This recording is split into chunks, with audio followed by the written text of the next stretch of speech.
আল্লাহ রাব্বুল আলামিন বলেন, আমি কিয়ামতের দিন ন্যায় বিচারের আদালত কায়েম করব, এমন বিচারালয়। ফালা তুযলামু নাফসুন শাইআ, এমন বিচারালয় যেখানে কারো প্রতি কোনো জুলুম করা হবে না, অবিচার করা হবে না। কিন্তু আমরা দেখি আমাদের দেশের বিচারালয় বলেন, আন্তর্জাতিক বিচারালয় বলেন, পৃথিবীর সব দেশের বিচারালয়ের মধ্যে পরিপূর্ণ ন্যায় বিচার পাওয়া যায় না। কিন্তু আল্লাহ তাআলা বলেন, ফালা তুযলামু নাফসুন শাইআ, ওই বিচারালয়ে কারো প্রতি সামান্য জুলুম করা হবে না, অবিচার করা হবে না।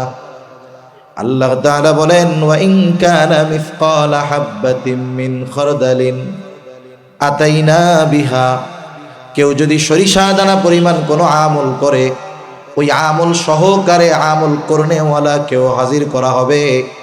শুধু হাজির করা হবে তা নয়, আল্লাহ তাআলা বলেন হিসাবও নেওয়া হবে। এত মানুষের হিসাব আল্লাহ তাআলা কেমনে নেবেন?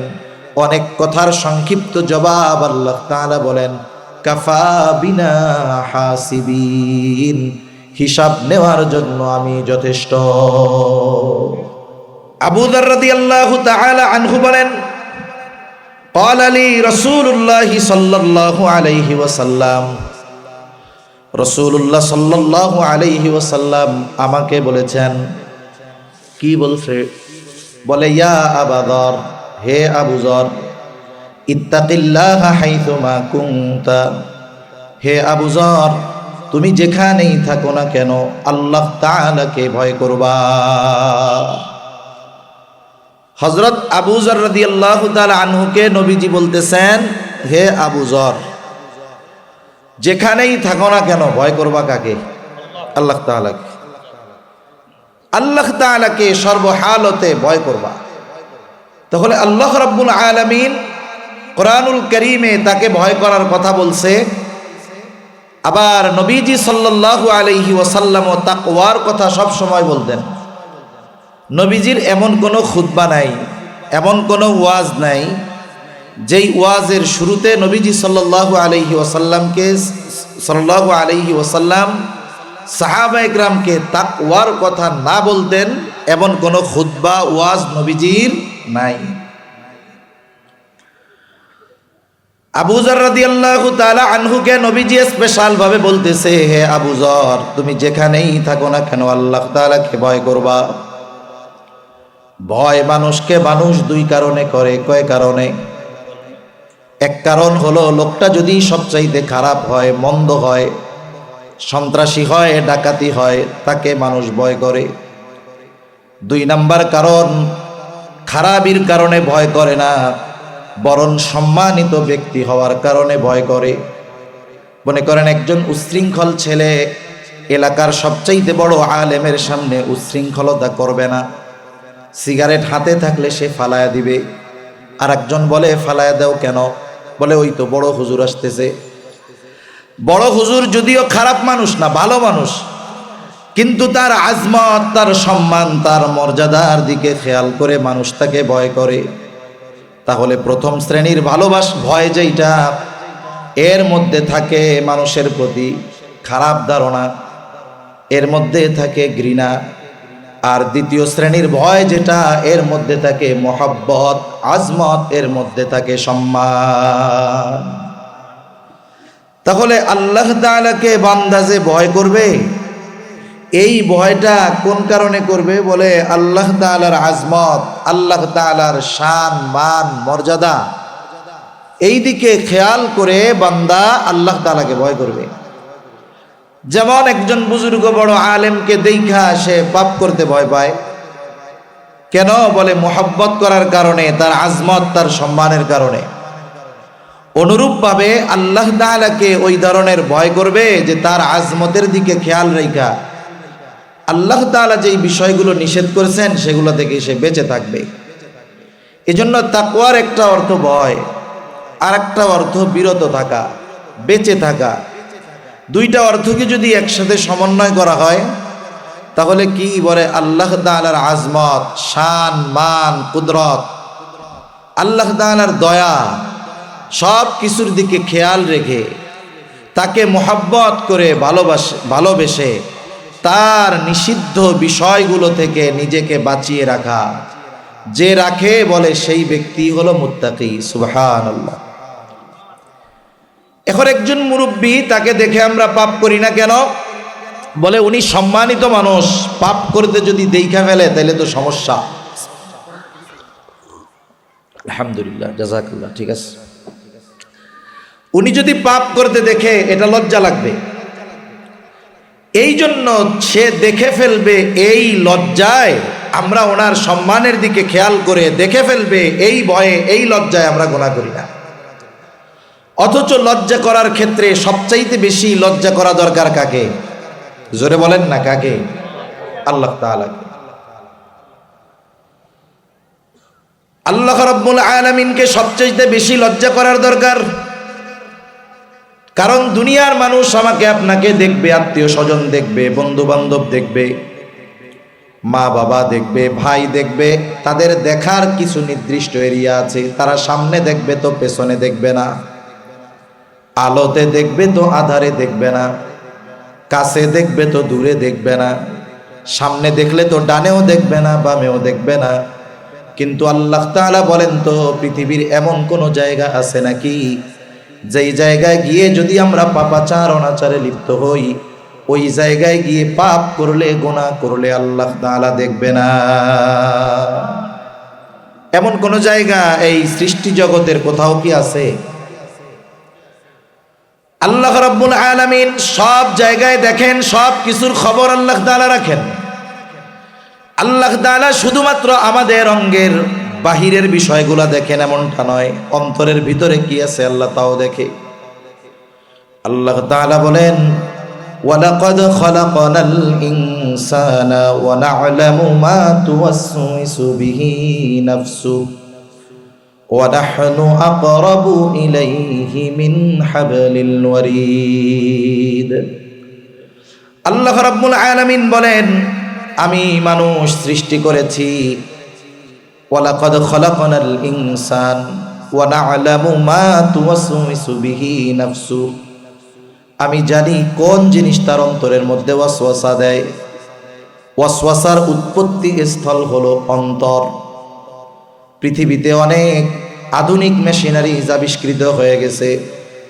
চিকিৎসা বিজ্ঞান এত উন্নতি সাধন করেছে, কোনো ব্যক্তি যদি অসুস্থ হওয়ার আগে তার শারীরিক গুরুত্বপূর্ণ অর্গানগুলোর অবস্থা জানতে চায়। স্বাভাবিকভাবে মানুষ জটিল জটিল যেই সমস্ত রোগাক্রান্ত হয়, এর মধ্যে বলে হার্টের সমস্যা, আর একটা কি বলে কিডনির সমস্যা, আর একটা কি বলে ব্রেনের সমস্যা। এখন উনি চিন্তা করলেন, আমি তো এখনো অসুস্থ হই নাই, তবে এইগুলার অবস্থা কি একটু জানার দরকার।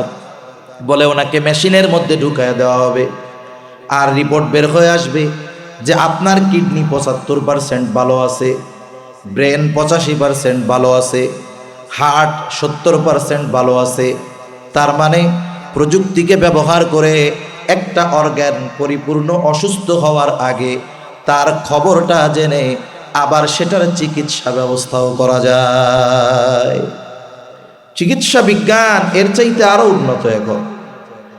কিন্তু বলেন তো, আমাকে আপনাকে যদি কোনো মেশিনের মধ্যে ভরে দেওয়া হয়, কোন মেশিন আছে যে যেখানে ভরে দিলে আমার আপনার অন্তরে কি ওয়াসওয়াসা দেয়, কে ওয়াসওয়াসা দেয়, এগুলো বের হয়ে আসবে? এরকম কোন মেশিন এই দুনিয়ায় আছে?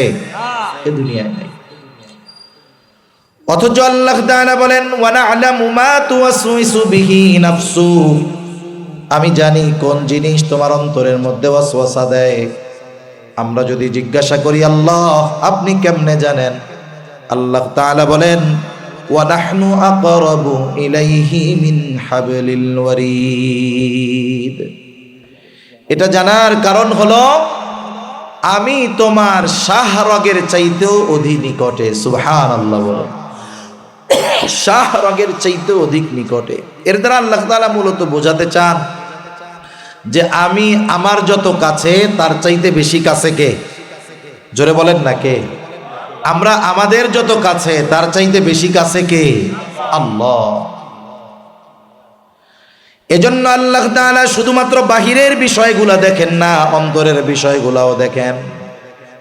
এজন্য আল্লাহ তাআলা কোরআনুল কারীমের মধ্যে বলেন, ইয়ালামু খাইনাতাল আয়ুনি ওয়া মা তুখফিস সুদূর। আল্লাহ তাআলা বলেন, তিনি জানেন তোমরা চোখের কি খেয়ানত করো আর অন্তরে কি লুকায় রাখো, অর্থাৎ অন্তরের কি খেয়ানত করো সেটাও আল্লাহ তাআলা জানে। মহাসমুদ্রের একেবারে তলদেশে কয়েকশো মিটার পর্যন্ত সূর্যের আলো সমুদ্রের তলদেশে যায়, এরপরে আর সূর্যের আলো সমুদ্রের তলদেশে পৌঁছাতে পারে না। সেখানে অন্ধকার, কত অন্ধকার!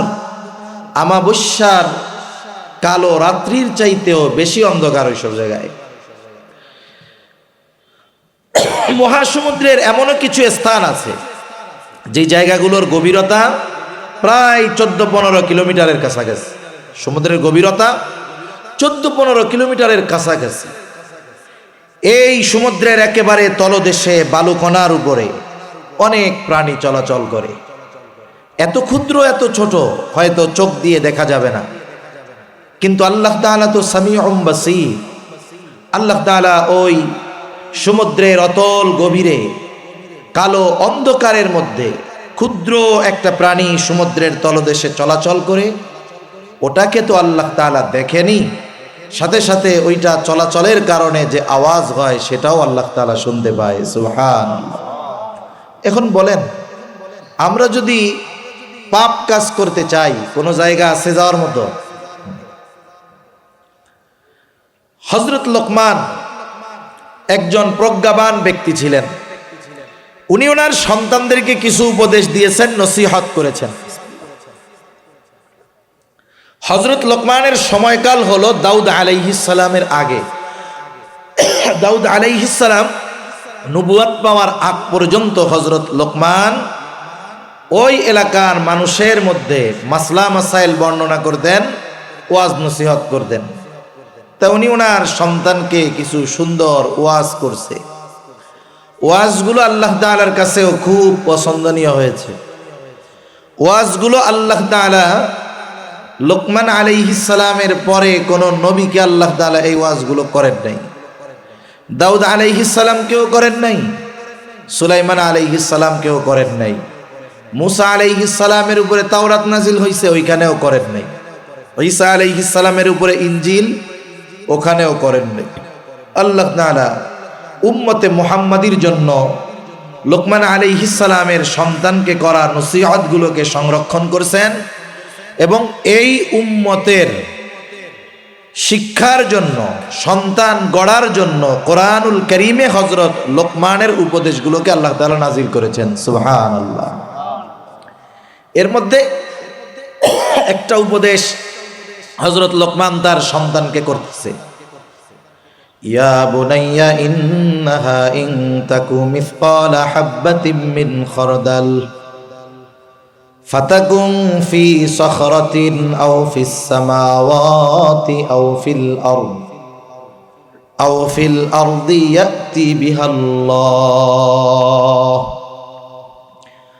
হযরত লোকমান তার সন্তানকে বলে, ইয়া বুনাইয়া ইন্নাহা ইন তাকু মিসকালা হাববাতিন মিন খারদাল, হে আমার বৎস, তোমার আমলটা, সেই আমলটা ভালো আমল হোক আর মন্দ আমল হোক, কাজটা ভালো হোক চাই মন্দ হোক, ইন্নাহা ইন তাকু মিসকালা হাববাতিন মিন খারদাল, যেই আমলটা তুমি করেছো যেটা পরিমাণে সরিষা দানার মতো, এই সরিষা দানা পরিমাণ আমলটা ভালো হোক চাই মন্দ হোক, আর এই আমলটা তুমি যেখানেই করো না কেন, ফাতাকুন ফি সখরা, যদি করো তুমি পাথরের মধ্যে, আও ফিস সামাওয়াত, আসমানেও যদি করো, আও ফিল আরদ, জমিনের মধ্যেও যদি ওই সরিষা দানা পরিমাণ আমলটা করো, আমল যত ক্ষুদ্র হোক না কেন, যেখানেই করা হোক না কেন,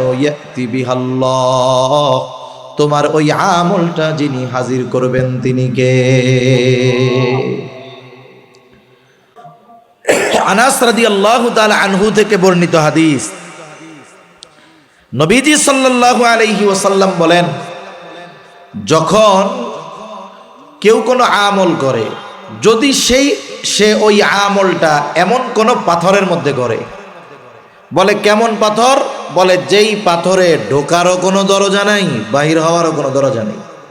এখন মনে করেন বড় একটা পাথর, এই পাথরের মধ্যে যদি ঢোকার দরজাই না থাকে, ওইখানে গিয়ে আমল করবে কেমনে? দরজাই নাই। নবীজি বোঝাতে চাচ্ছেন যে ওটাও যদি সম্ভব হয়, আর ওই পাথরের মধ্যে গিয়ে যদি কোনো আমল করা হয়, যত ক্ষুদ্র হোক না কেন, ওই আমলটা কিয়ামতের দিন হাজির করবেন কে? শুধু তাই না, একটা আমল করছে, আল্লাহ তাআলা ওইটাকে তো হাজির করবে, সাথে সাথে আমল করনেওয়ালাকেও আল্লাহ তাআলা হাজির করবে। সুবহান, হাজির তো করবে, আবার আমলের আলোকে তার বিচার আচারও হবে। আল্লাহ তাআলা বলেন, وَنَضَعُ الْمَوَازِينَ الْقِسْطَ لِيَوْمِ الْقِيَامَةِ فَلَا تُظْلَمُ نَفْسٌ شَيْئًا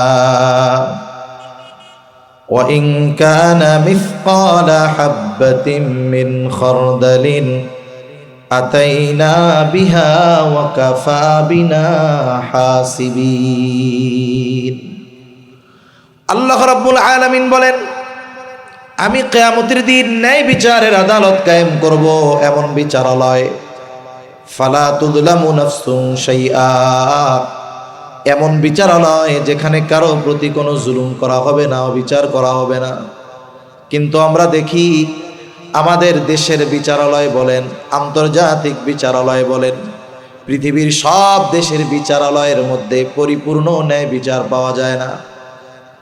কিন্তু আল্লাহ তাআলা বলেন, ফালা তুযলামু নাফসুন শাইআ, ওই বিচারালয়ে কারো প্রতি সামান্য জুলুম করা হবে না, অবিচার করা হবে না। আল্লাহ তাআলা বলেন, ওয়া ইন কানা মিসকালা হাববাতিন মিন খারদালিন আতাইনা বিহা, কেউ যদি সরিষা দানা পরিমাণ কোনো আমল করে, ওই আমল সহকারে আমল করনেওয়ালা কেউ হাজির করা হবে।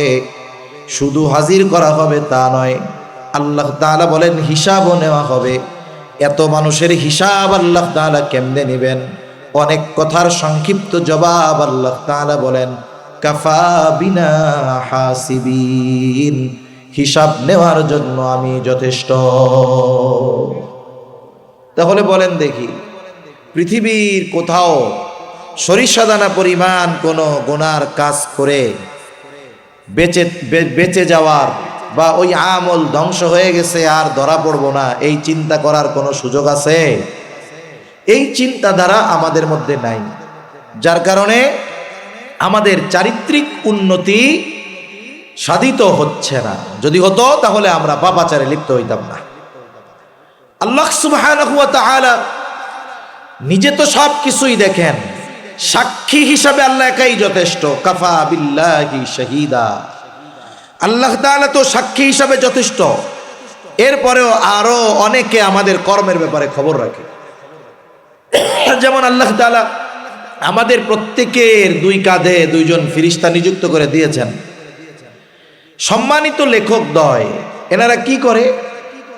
আল্লাহ তাআলা বলেন, কিরামান কাতিবিনা ইয়ালামুনা মা তাফআলুন, সম্মানিত লেখক দ্বয় জানে তোমরা কি আমল করো। শুধু জানে তা নয়, এরা আমাদের কর্মের ব্যাপারে সাক্ষী হয়, সাথে সাথে আমাদের কর্মগুলো লিখিত আকারে সংরক্ষণ করে থাকে। আবার আরো একজন ফেরেশতা আছে, বলে তার কাজ কি? বলে আমাদের কথাগুলোকে রেকর্ড করে। আল্লাহ তাআলা বলেন, মা ইয়ালফিযু মিন কাউলিন ইল্লা লাদাইহি রাকীবুন আতীদ, সদা সতর্ক, সদা তৎপর একজন ফেরেশতা মানুষ জবান থেকে যাই বলে সাথে সাথে ওইটারে কি করে? রেকর্ড করে ফেলে। আমরা যে কথাগুলো বলি, আধুনিক বিজ্ঞান বলে কথাগুলো ধ্বংস হয়ে যায় না, নিঃশেষ হয়ে যায় না, কথাগুলো সব বাতাসে আছে। এবং গবেষকরা গবেষণা করতেছে যে এই কথাগুলো যেহেতু বাতাসে আছে, বাতাসের মধ্য থেকে অতীতের বড় বড় মনীষীদের যেই ভয়েস, টোন, কথা, এগুলোকে ফাইন্ড আউট করার, বের করার চেষ্টা প্রচেষ্টা তারা চালিয়ে যাচ্ছে। হয়তো সফল হতেও পারে আল্লাহ চাইলে। একটা জিনিস দেখেন, আমাদের কথা বাতাসের মধ্যে চলাচল করে, এটা কেমনে বুঝতে পারি? সহজ বোঝা। আপনার আত্মীয় স্বজন আছে আমেরিকাতে, সৌদি আরবে, ইউরোপের কোনো কান্ট্রিতে। আমেরিকা 15,500 কিলোমিটার দূরে আপনার আত্মীয়। আপনি তার সাথে একটু কথা বলতে চান, তাকে একটু দেখতে চান, কি করেন? বলে দুইজনেই নেট কানেকশনে আছে। আপনি তাকে অডিও কল বা ভিডিও কল দিয়ে দিলেন। বলেন তো, আপনার এই কণ্ঠ, আপনার এই চেহারা আমেরিকা পৌঁছাইতে কয়দিন লাগবে? 1 সেকেন্ড পৌঁছায় গেছে। বলেন তো, আপনি যেই টোনে কথা বলেছেন ওই আওয়াজটাই কি ওইখানে গেছে না অন্য কারো গেছে? হুবহু ওই আওয়াজটাই গিয়েছে, তার নাই কিচ্ছু নাই, অনেক সময় লাগে নাই। নেটওয়ার্কিং সিস্টেম বাতাসকে ব্যবহার করে সেকেন্ডের ভিতরে 15,000 কিলোমিটার দূরে হুবহু আমার আপনার কথা, ছবি একজনের থেকে আরেকজনের কাছে পৌঁছে দেওয়ার এই বুদ্ধি, জ্ঞান মানুষকে যিনি দান করেছেন তিনি কে? আরো জোরে বলেন না কে? আচ্ছা, অনেকে আছে যারা নেটে অনেক কাজ করে। ইন্টারনেটের ভালো মন্দ দুই দিকই আছে। অনেকে এর মাধ্যমে বিশ্বকে জানে, অনেকের কাজই থাকে এটা কেন্দ্রিক। এখন কোনো মানুষের যদি কোনো তথ্যের প্রয়োজন হয়, এই পৃথিবীর যেই ভাষার মানুষ সে হোক না কেন, মনে করেন আমাদের দেশে সাধারণত বাংলায় আমরা লিখি, কিন্তু পার্শ্ববর্তী দেশ, তাদের দেশে অনেকগুলো ভাষা প্রচলিত আছে। এখন যত ভাষাভাষী মানুষ থাকুক না কেন, সে যদি চায় যে কোনো বিষয়ের তথ্য তাকে ইন্টারনেট থেকে নিতে হবে, গুগল থেকে নিতে হবে, তাহলে সে কি করে? গুগলের মধ্যে ঢুকে যেই জিনিসটা সে চায় ওই জিনিসটার একটা শব্দ লেখার জন্য সে প্রস্তুতি নেয়। শব্দটা পরিপূর্ণ লেখার আগে একটা দুইটা অক্ষর যখন লেখে, নেট কানেকশন বা নেট স্পিড যদি ভালো হয়, একের পর এক নিচে তাকে ডিরেকশন দেওয়া হয় যে তুমি কি এইটা চাও, এইটা চাও। আপনি ওইখান থেকে যেটা চাচ্ছেন ওটাতে ক্লিক করলেন, একটা তথ্য বা লেখা। বলেন তো, গুগলে কি 1 কোটি তথ্য আছে? কথা বুঝেন নাই মনে হয়। হাজার কোটি কোটি কোটি কোটি তথ্য আছে, বিলিয়ন মিলিয়ন ট্রিলিয়ন ট্রিলিয়ন তথ্য আছে। আপনি আমি যখন একটা তথ্য বের করার জন্য ক্লিক করি, আধা ঘন্টাও লাগে না। নেট স্পিড ভালো হলে 1 মিনিটের মধ্যে বিশাল তথ্য আমার আপনার সামনে হাজির হয়ে যায়, ঠিক কিনা বলে? আপনি জানতে চেয়েছেন মাছ নিয়ে, আপনি জানতে চেয়েছেন দোয়েল পাখি নিয়ে, যা জানতে চান তাই চলে আসবে। এই যে অগণিত তথ্য ভাণ্ডারের মধ্য থেকে আপনার চাহিদা মোতাবেক নির্দিষ্ট তথ্য আপনার কাছে পৌঁছে দেওয়ার ব্যবস্থা, মুহূর্তের ভিতরে চলে আসার ব্যবস্থা যেই ইঞ্জিনিয়াররা করেছেন, এই ইঞ্জিনিয়ারদের এই বুদ্ধি যিনি দিয়েছেন তিনি কে? আরো জোরে বলেন না কে? সে আল্লাহ যদি বলে যে বাতাস, তোমার গোটা আকাশে যত কথা ছড়িয়ে আছে তার মধ্য থেকে অমুকের কথাগুলো আমারে আলাদা করে দাও, এটা কি আল্লাহর জন্য শুধু সহজ না অতি সহজ? অতি অতি সহজ। এজন্য আল্লাহ রাব্বুল আলামিন আমাকে আপনাকে দেখেন, সাথে সাথে কর্মগুলো সংরক্ষণের ব্যবস্থা করেছেন, কথাগুলোও সংরক্ষণের ব্যবস্থা করেছেন। আপনাদের কাছে খবর যদি আসে বিশ্বস্ত সূত্রে যে কাপাসিয়া থানা থেকে এই খবরটা পাওয়া গেল, তোমাকে কিন্তু গোয়েন্দা নজরদারিতে রাখা হয়েছে। খবর যদি বিশ্বস্ত সূত্রে আসে, কি করবে? বলে জীবনের গতিপথ পাল্টায় ফেলবে। ফোনে কোনো কথা উল্টাপাল্টা বলবে না, কোনো আড্ডার মধ্যে গিয়া বসবে না, যে কোন সময় ধরা পড়ে যায় আর আমাকে কোন মুসিবতে ফালায় দেওয়া হয়, আমাকে যদি দেখে ফেলে তাহলে কোন বিপদে পড়ে যাই। চিন্তা করেন, সামান্য গোয়েন্দা নজরদারিতে আমাদের কত ভয়, কত ভীতি, যার কারণে লাইফ স্টাইল চেঞ্জ হয়ে যায়। কিন্তু আল্লাহ তাআলা সব সময় দেখে। এই 3 ফেরেশতা আমার আপনার সাথে সব সময় থাকে। অথচ এদের দেখা, এদের লেখা আল্লাহর দেখাকে আমি আপনি ভয় পাই না। এটা আমাদের জন্য বড় দুঃখের বিষয়, বড় কষ্টের বিষয়। এজন্য আমাকে আপনাকে যদি বাস্তবে ভালো মানুষে পরিণত হতে হয়, তাহলে অবশ্যই আমাকে আপনাকে এই চিন্তা রাখতে হবে, আমার সব কিছু সর্বমুহূর্তে নজরদারিতে রাখার ব্যবস্থা করে রেখেছেন আল্লাহ। এই চিন্তা আমাদের মধ্যে থাকতে হবে। এটা বিহীন একটা মানুষ পাপাচার অনাচার থেকে বেঁচে থাকতে পারে না। এটা বিহীন একটা মানুষ তার নিজের মধ্যে পরিবর্তন আনতে পারে না। এজন্য কোরআনুল কারীমে আল্লাহ তাআলা বারবার তাকওয়ার কথা বলেছেন। নবীজি সাল্লাল্লাহু আলাইহি ওয়াসাল্লাম যখন খুতবা শুরু করতেন বারবার তাকওয়ার কথা বলতেন। তার মানে ওই যে আজমত সমৃদ্ধ এই ভয় করে আল্লাহর নিষিদ্ধ বিষয়গুলো থেকে বেঁচে থাকো, এটার নাম হলো তাকওয়া। আর যে তাকওয়া অর্জন করতে পারে, তাহলে তার জন্য দুনিয়া আখিরাতের সফলতার দ্বার উন্মোচন করে দেন কে? একটা দুইটা বিষয় করে আমরা জানবো, বেশি বিষয় না। এখন প্রশ্ন হলো, নবীজিও তাকওয়া অর্জন করতে বলেন, আল্লাহ তাআলাও তাকওয়া অর্জন করতে বলেন, তাহলে তাকওয়া অর্জনের প্রসেসটা কি, পদ্ধতিটা কি? কোন পদ্ধতিতে আমরা তাকওয়া অর্জন করতে পারি? কোরআনুল কারীমের সুন্দর একটি বিষয় হলো যে আল্লাহ তাআলা কোরআনে যত আদেশ করেন, সব আদেশগুলো বাস্তবায়ন করার পদ্ধতিও আল্লাহ তাআলা কোরআনে বলে দেন। সুবহানাল্লাহ। পদ্ধতিগুলো দুই ধরনের হয়। একটা হলো একেবারে সুস্পষ্টভাবে আল্লাহ বলে দেন যে এই আদেশটা এভাবে বাস্তবায়ন করবা। আরেকটা নির্দেশ করেন কিন্তু পদ্ধতিটা সুস্পষ্টভাবে বলেন না। পদ্ধতিটা সুস্পষ্টভাবে না বলে এর সূত্র জানায় দেন যে এই সূত্রের আলোকে সামনে চললে তাহলে এই আদেশ বাস্তবায়নের পথ তুমি পেয়ে যাবে। যেমন কোরআনুল কারীমের মধ্যে ঈমানের পরে সবচাইতে বড় ইবাদত যেটা, সেটার নাম কি বলেন তো? জোরে বলেন না কি? ঈমানের পরে সবচাইতে বড় ইবাদত নামাজ। নামাজের আদেশ কোরআনুল কারীমের মধ্যে আছে। কিন্তু কেউ কি কথা বলতে পারবেন যে কোরআনে নামাজের আদেশের সাথে সাথে ফজরের 2 রাকাত ফরজ বা সুন্নাত, যোহরের 4 রাকাত সুন্নাত ফরজ, এগুলো সব বিস্তারিতভাবে বর্ণনা করা আছে? আছে নাকি কোরআনে? কিছুই নাই। অল্প কিছু বিষয়ের দিক নির্দেশনা আছে। নামাজের ফজিলতের কথা আছে, নামাজ পড়ো, আল্লাহ বলেন আমি তোমার রিজিক দিয়া দিব, কত ফজিলতের কথা আছে। কিন্তু নামাজের পদ্ধতির কথা আল্লাহ তাআলা বলেন নাই স্পষ্টভাবে। এজন্য নবীজি সাল্লাল্লাহু আলাইহি ওয়াসাল্লাম বলেন, সল্লু কামা রাআইতুমুনি উসাল্লি। নামাজ পড়তে হবে আল্লাহ তাআলার নির্দেশ। কেমনে পড়ব? নবীজি জানায় দেন, সল্লু কামা রাআইতুমুনি উসাল্লি।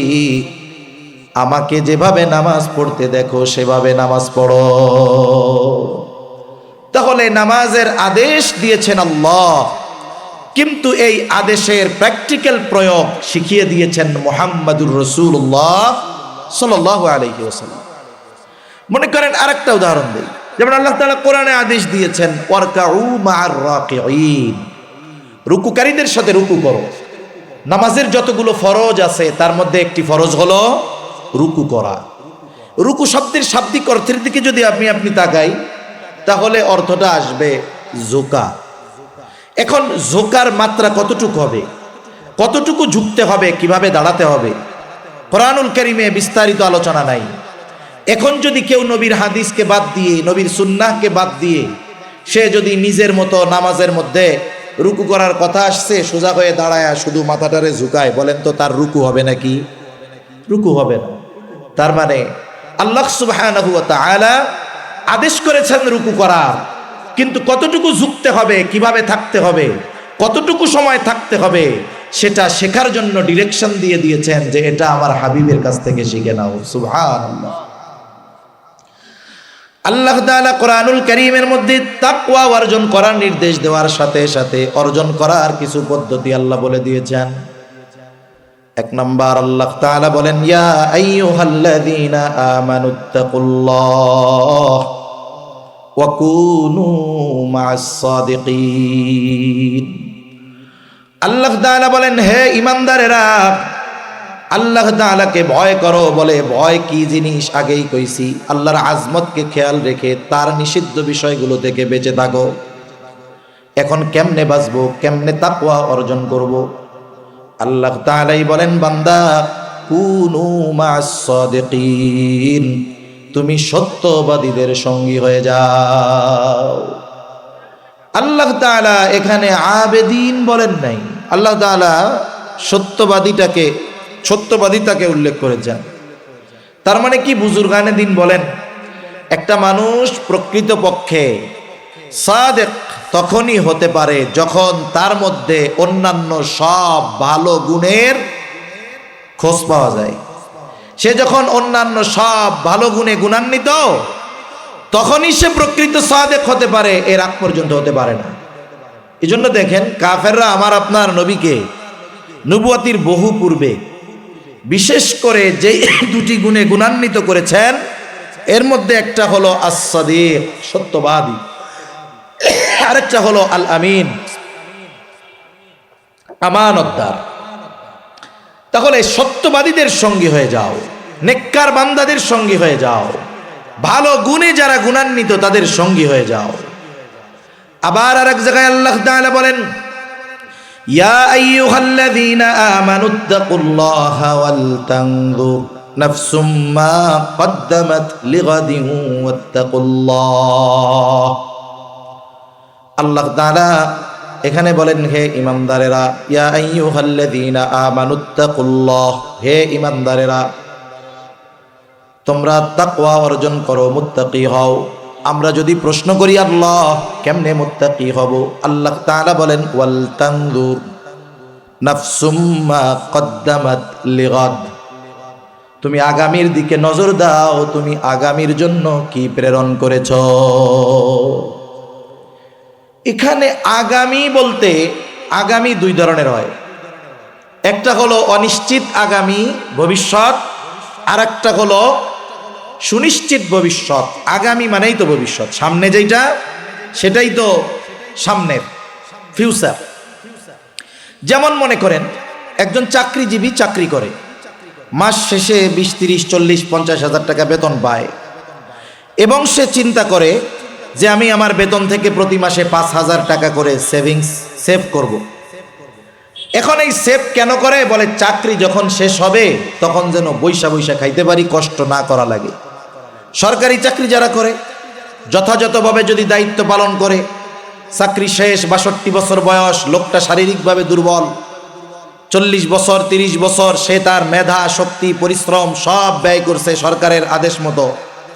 এ লোকটা 62 বছর বয়সে গিয়া নতুন করে আবার কি কাজ ধরবে? এজন্য গভর্নমেন্ট কেমন যেন তারে বলে, তুমি চিন্তা করো না, চাকরি যখন ছাড়বা 1 বস্তা টাকা দিয়া তোমারে বাড়ি পাঠামো, তুমি বইয়া বইয়া খাইবা, তোমার টেনশন নাই। ও আলাদা করে আরো কিছু জমায় যেন বুড়াকালে আরো ভালোভাবে চলতে পারি। বলেন তো, এই যে বুড়াকালে বসে বসে খাবে, এই চিন্তায় সরকারও জমায়, উনিও জমায়, এর কি নিশ্চয়তা আছে বুড়াকালে এই সম্পদ উনি ভোগ করতে পারবে? এটা কি ভবিষ্যৎ? অনিশ্চিত ভবিষ্যৎ। আর আমরা সবচাইতে চিন্তিত থাকি অনিশ্চিত ভবিষ্যতের ব্যাপারে, যেটার কোনো বিশ্বাস নাই। অথচ আল্লাহ তাআলা আমাদেরকে যেই আগামী, যেই ভবিষ্যতের দিকে খেয়াল করতে বলতেছেন, সেটা হলো সুনিশ্চিত ভবিষ্যৎ, যে ওই জায়গায় ভালো থাকার জন্য তুমি কি পাঠাইছো। এই চিন্তা আমাদের করা দরকার। এজন্য বুজুর্গানে দিন একটা শব্দ বলেন, মুহাসাবা, হিসাব করা, হিসাব। এই হিসাব টাকা পয়সার হিসাব না, এই হিসাব হলো নিজের সাথে নিজের একটা হিসাব। যেমন আপনাদের আশেপাশে অনেক বড় বড় বাজার আছে, বড় বাজারের বড় ব্যবসায়ী যিনি, একদিনে হঠাৎ করে বড় ব্যবসায়ী হন নাই। অনেক ব্যবসায়ী আছে 2, 3, 5 হাজার টাকার পুঁজি নিয়ে ব্যবসা শুরু করেছে। ব্যবসায়িক সততা সাথে সাথে ব্যবসার নিয়ম কানুন যথাযথভাবে পালন করে আল্লাহ তাআলার রহমতে ওই 3,000 টাকার মালিক এখন 3,000 কোটি টাকার মালিক। অনেকে আছে আশেপাশ থেকে সুদের লোনও নেন নাই, অনেকে আছে। এই যে বড় বাজারের বড় দোকানদার, তাদের একটা রুলস থাকে, দোকান বা বাজার বন্ধ হয় 10টায়, উনি শাটার নামায়া দিছেন 9টার সময় বা 9:30টায়। এবার উনি দোকানে ভিতরে বসে কি করেন? আধা ঘন্টা সারাদিনের হিসাব ক্লোজ করেন। সাধারণত তিনটা হিসাব করা হয়। একটা কি বলে, আজকে সারাদিনে বেচলাম কত, 2 নাম্বার বাকি গেল কত, আর একটা হিসাব করে মাল রাখলাম কয় টাকা। এই বিক্রয় এটার উপরে নির্ভর করে যে যেই ব্যবসা করে এবার একটা সামারি বের করে যে আজকে আমার 1 লাখ সেল, আমার লাভ হইছে 25% হিসাবে 25,000। 1 লাখে লাভ কত আছে একটু কথা বলেন না, 25,000। এখন উনি বাকির খাতার দিকে তাকিয়ে দেখে আজকে আমার বাকি গেছে 25,000। বলেন তো আজকের লাভ কি তার কাছে আছে? জোরে বলেন আছে? আচ্ছা, তাহলে আজকের লাভ তার পকেটে নাই, আর এদেশের মানুষ বাকি নিয়ে যে কি করে এটা অনেক দোকানদার জানে। এখন উনি কি করবেন, বের হওয়ার সময় কর্মচারীদেরকে বলেন, এই শোনো, আজকে 1 লাখ টাকা সেল হইছে কিন্তু 25,000 টাকাই বাকি, তার মানে আমার লাভের টাকা পুরোটাই মানুষের পকেটে। এখন শোনো, কালকে থেকে আমার আব্বা আসলেও 1 টাকা বাকি দিবে না, প্রয়োজনে বিক্রি 50,000 হবে নগদ, লাভ যা পকেটে থাকবে। কথা বুঝেন নাই?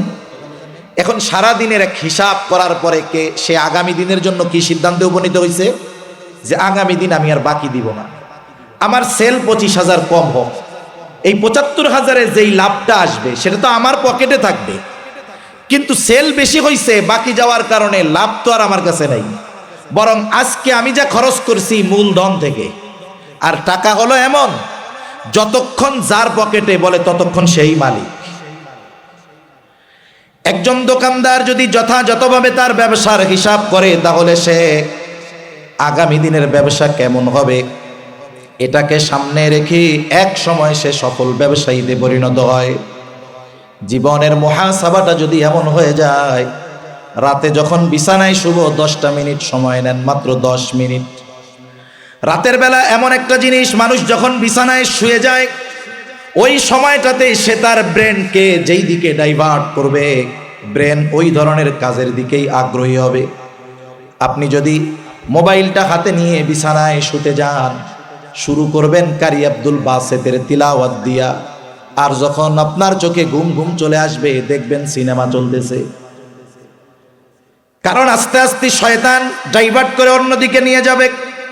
কিন্তু আমি আপনি যদি রাতে শোয়ার সময় প্রথমেই চিন্তা করতাম, আহারে আমার কত বন্ধু কত আত্মীয় স্বজন রাতের বেলায় বিছানায় শুয়েছে আর সকালে ঘুম থেকে উঠে নাই, যদি আমারও আজকে রাতটা শেষ রাত হয়ে যায়, আগামী দিন যদি আল্লাহর সামনে দাঁড়াতে হয় কি জবাব আল্লাহ তাআলার কাছে দিব?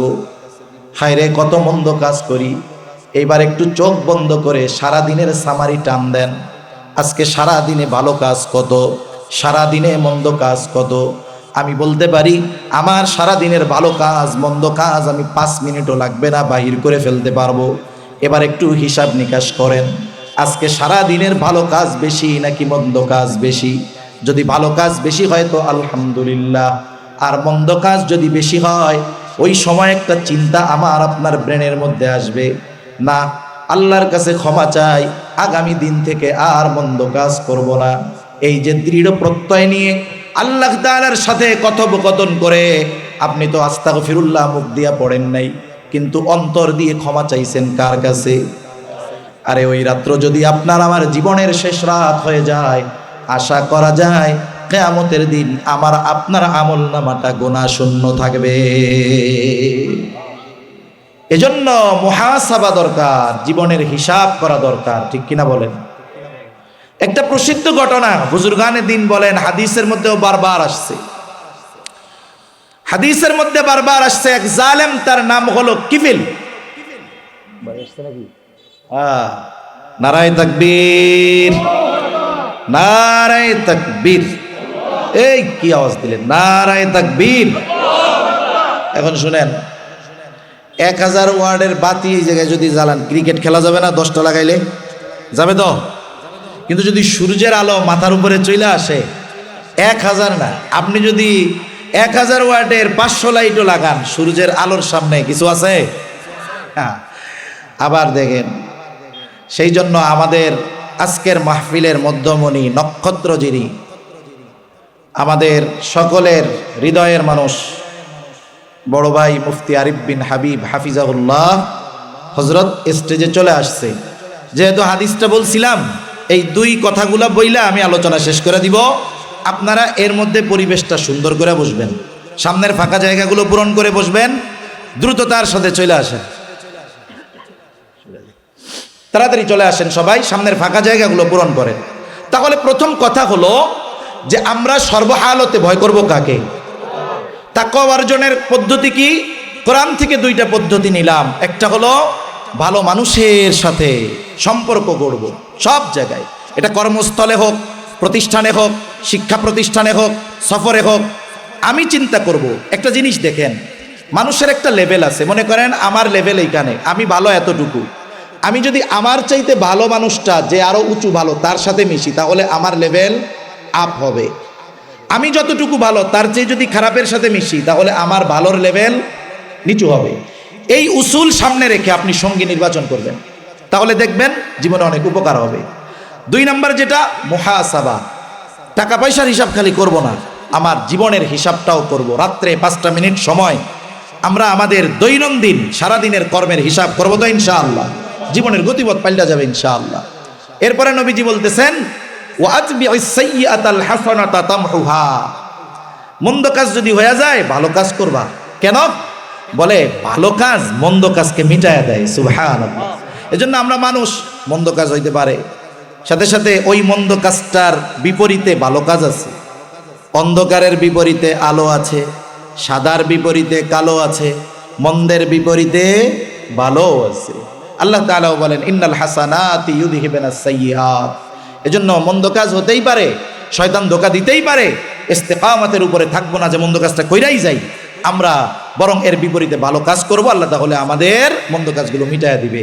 3 নাম্বার ওয়া খালিকিন নাসা বিখুলুকিন হাসানিন, মানুষের সাথে সদাচরণ করব। এর দ্বারা বুজুর্গানে দিন বলেন ব্যাপক অর্থবোধক একটি কথা, যে যত মানুষের যত ধরনের হক আছে সব ধরনের হকগুলো আদায় করব। নবীজির এই গুরুত্বপূর্ণ নসিহত মাখা হাদিস থেকে যতটুকু আমরা মুযাকারা করলাম, আল্লাহ তাআলা আমাদের স্মরণ রেখে আমল করার তৌফিক দান করেন।